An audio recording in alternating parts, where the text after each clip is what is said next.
Yo, party people, it's Ashley of SingleWomanChronicles.com, where being single is a beautiful choice rather than a miserable circumstance.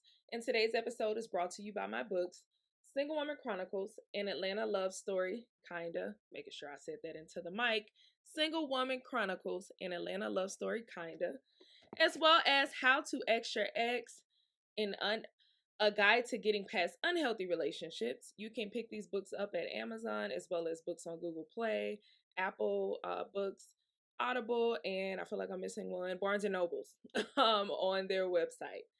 All right, let's get into today's episode. Accepting the body that God gave you. All right, let's start with affirmations. I will accept the body that God gave me. Say it with me. I will accept the body that God gave me. I am beautifully and wonderfully made. I am beautifully and wonderfully made. The body that I have, the body that is with me, is gorgeous. The body that I have, the body that is with me, is gorgeous. I don't need to change anything to be accepted. I don't need to change anything to be accepted. All right. Hopefully y'all feel good. I want y'all to be grounded going into this. Open your mind. Let's do it. Let's get it. I ain't even practiced those affirmations. Those came off the top of the dome, y'all. So, this topic. So the topic actually came from me, just how I was feeling about myself recently. I don't know what it is. Typically, I'm the girl that walks past the mirror and I'm like, oh, girl, you cute. But I felt like I had been comparing myself. I felt like there was a part of me that was like, if you blank, then like if you were thinner, then the right men will notice you. Or if your waist was smaller, then you would have more dating prospects. And I know this was a lie, because it's like, what? That don't even make sense. Like, what are you talking about? Shut up, brain. Because I've been all kinds of sizes, child, and their life was still on some BS, okay? So it's more so about me accepting the body God gave me, especially when you're aging, you're starting to look differently. Because I think that's where what it really boils down to. It really boils down to me getting older, and then weight that just came out of nowhere is just sitting on me, and I feel like I can't really like lose it. So I'm more so accepting my body type. And the weird thing about this, okay, y'all, the weird thing, the body that I have is the body that a lot of women are trying to get. Like, I'm thick. I've been thick my whole life. My waist isn't the stupid, crazy small like the BBL waist, but it's not big. But like, I've always had hips since I was in my teen years. I've always had a big butt, like all of that stuff like that. But I'm still feeling insecure, and I'm opening up about this because I know I've heard women tell me the same thing that these lies going through my head have been saying. Like, I feel like if my butt was bigger or my hips were bigger, I would get more attention from men. And I always tell people, like, yeah, you may get the attention, but what kind of attention are you looking for? Because for me, like, growing up, I was a sex symbol, and I hated it because I literally felt like the girls who were thinner, who didn't have the big hips, big butt, and all of that, I felt like men, when they looked at them, they were looking at them to like wife them, get to know them. But me, instantly when they saw me, it was like, ooh, I'm trying to smash. It and this was in like 06, 07, 08. This was before the Kardashian thing blew up. This was before the society was over sexualized and everyone's free about their sex and all of that. Like, no, women were being boxed in. So that's why I've always been low-key insecure about my own shape and my own figure, because I felt like I wasn't looked at seriously. So this is a seed that has been planted in my brain. So it's harder for me to embrace being thicker, because honestly, in my current size, that now that I'm getting thicker, my butt is getting bigger, my hips are getting bigger. And most women watching this, listening to this is what they want.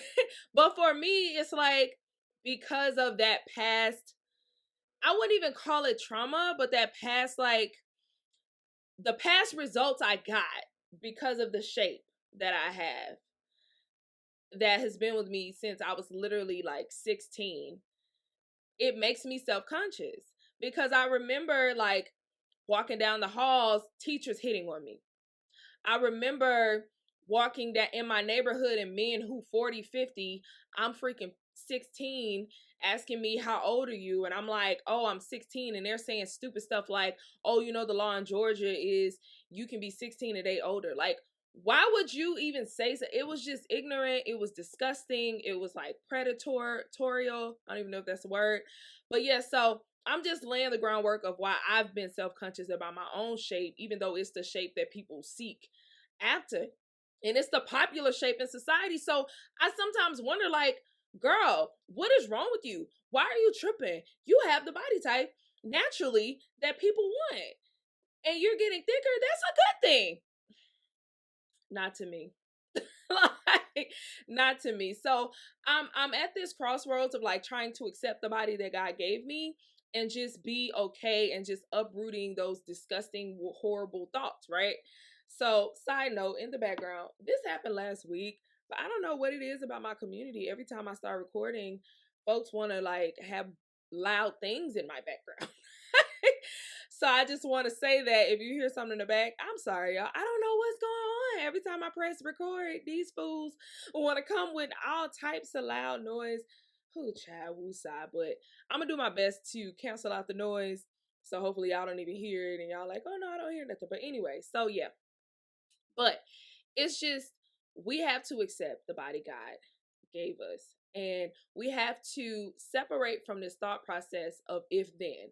If my body, if my face, if my personality looked this kind of way or did this kind of thing, then I would have different results. We really have to separate from that because so what a lot of people don't know about me is I also do hair. So I have a lot of clients that are different shapes, different sizes, different ages, different backgrounds, different everything, right? So I've had clients who had the ideal look, the ideal like the Lori Harvey type, you know, polishedness. Like their body is quote unquote like perfect, their body looks great, they keep their makeup done, their hair done, their nails done, like all of this, and they still complain about men doing stupid stuff. So if there's a woman listening to this and they feel like if I had a perfect body then my dating life would be better, girl, it's a lie. It's all a lie. They still gonna do the same things. Like, so we have to get out of that mindset of thinking like, oh, if I had this perfect look, then a guy would treat me better. How a man treats you is his character. Let's get down to that. Let's get down to the nitty gritty. A man's treatment of you has very little to do with you and more to do with his character. Now, if a guy likes you a lot, yes, he's going to express more feelings, you know, give more, spend more time with you, blah, blah, blah, blah. But what I'm saying is it still boils down to character because how he chooses to let you go, say, you know, this isn't working, blah, blah, blah, blah, that all has to do with his character. I'm going to give y'all a great example. I know this going to be hitting again because y'all, they just blew leaves in my complex. And here they go blowing the leaves again. But again, I'm going to try to cancel out the noise because he loud out my window, but whatever. Anyway, so I had an epiphany this week and I had a huge revelation. So for a long time, I would date guys and I would aim for the guy who made me quote unquote feel special. What I mean by that is I would always ask guys, what are your deal breakers? Like, what do you look for in a woman? And then I would hope that I was none of the deal breakers because I wanted to be his perfect girl. Because I felt like if I was his quote unquote perfect girl, then that means he would treat me perfectly and he would put me on this pedestal and we'll ride off into the sun and live happily ever after. But what I learned is that is not true. The way a man treats you has more to do with his character. Because say, for example, you have that guy who you don't have any of his deal breakers, but the men like that who have like stupid, minute, like not even minute, stupid, minuscule, like small deal breakers, like, oh, if she sneezed wrong, then I can't, If her toe to the left, I can't. If that second toe longer than the big toe, then I can't mess with her. Like, men like that, they don't have a lot of compassion. They don't have a lot of empathy, and they treat everyone across the board like that. So as soon as you fall out of perfection, then they're going to treat you like they treat everybody else, like trash. And what we have to understand is, baby, ain't none of us perfect. Ain't nobody walking this earth perfect. So as soon as he notices your imperfection, he's going to throw you to the side. So I've been aiming for men like that. And then one day it hit me like, sis, you don't need a man who finds you perfect. You need a man who is compassionate and empathetic towards all people. You need the guy who, when you ask, oh, what are your deal breakers? He's like, listen, I don't really know. Because deal breakers, I'm pretty understanding. Like, I can really work with a good bit of things. That's what you need. That's it. The character thing. Because a lot of the times when men have these small boxes of who they want to be with, it has a lot to do with their ego and their own insecurities. So they're hoping that they get this perfect female. So when they get this perfect female, it'll big them up. It'll make them feel like, oh, because she's perfect, I got the perfect girl, then that makes me perfect. That makes me, worthy of all of the things. Y'all, I am so annoyed. But this y'all, this has not happened to 2 times in a row that I'm recording my podcast at different times. These people have come and made all of this noise. This has not happened to me like 2 times in a row. I don't know what the enemy got going on, but I really don't like it. Woosah, Jesus be a will, Jesus be a friend, Jesus be a noise counselor. In Jesus' name, amen. But anyway, so yeah. So aim for people with better character. That's just what it is at the end of the day. Because I'm telling you, you can be the most special female in that man's life. You could be the best looking. You can have the most banging body. But if he's a trash person who doesn't have compassion, who isn't self-controlled, who is just garbage and egotistical, he's still gonna treat you like trash. And that's just what it is. So we as women have to stop thinking, if I have this perfect body, then my life would improve tremendously. Let me tell y'all, I've listened on TikTok to all these, like, the different women who go under the surgery, and I appreciate some of the women who were dead honest. A lot of them were saying, I'd experienced deep depression after my surgery like 3 months later, because it starts to set in all my other imperfections. Right? So I started to realize all these other imperfections that I had when I quote unquote perfected the thing that I wanted to perfect. So it makes me want to go back under the knife, because I feel like I need to fix this thing because I need to be perfect, right? That's what a lot of these women said. So what that says to me is, you changing your body, that's not necessarily something that's going to fix any type of insecurity you have. You have to change how you look at it on the internal. Because if you go under the knife and you get what you want, but you still find something wrong with it, that's an internal issue. That's something we need to accept. Now, I'm not saying I have anything against women who have surgery. I do not at all. Do what you want. But for the folks who have it, who don't have it, I still believe there is power in accepting the body that God gave you. There is power in accepting your body as is, because when you do undergo the knife or go into the surgery, when you come back out, I feel like you'll have a more appreciation for even the small shifts, because you already appreciate what you have. It's the gratitude. You're grateful for the body that you have right now. And what's wrong with that? Another thing, a lot of this is surrounded by the topic of, if such and such, then a man would, because I'm a blogger. I blog about relationships. And then when I sit with myself and I'm honest with myself, I know a lot of the times when I'm looking down on my body, the root of it has to do with a man. Like, I'm not going to sit here and lie to y'all. I'm not about to sugarcoat it. I know a lot of people won't admit that, but I know a lot of the times, I'm not saying all the time, because sometimes it's just, okay, I would want to look better in this dress. So I used to fit this dress. I really like this dress. I can't fit it no more. So let me lose the weight. Like, yeah. But I do know a good percentage of the time it's because I feel like, I just got rejected because a situationship maybe didn't work out, or I just went out and like I thought I was looking my cutest, but I ain't get nobody approached me. Didn't nobody buy the girl a drink, like nothing. I'm feeling what's going on? Is it my stomach? Is it because I'm not thin enough? So that's why I'm doing that. But I do know that a lot of your body insecurities have nothing to do with a guy. A lot of it is just deep rooted things. So we have to think back to the first time that deep rooted issue started. Like, who, when you were growing up, said that if you this size, then you won't such and such. You won't be considered pretty. You won't have any friends.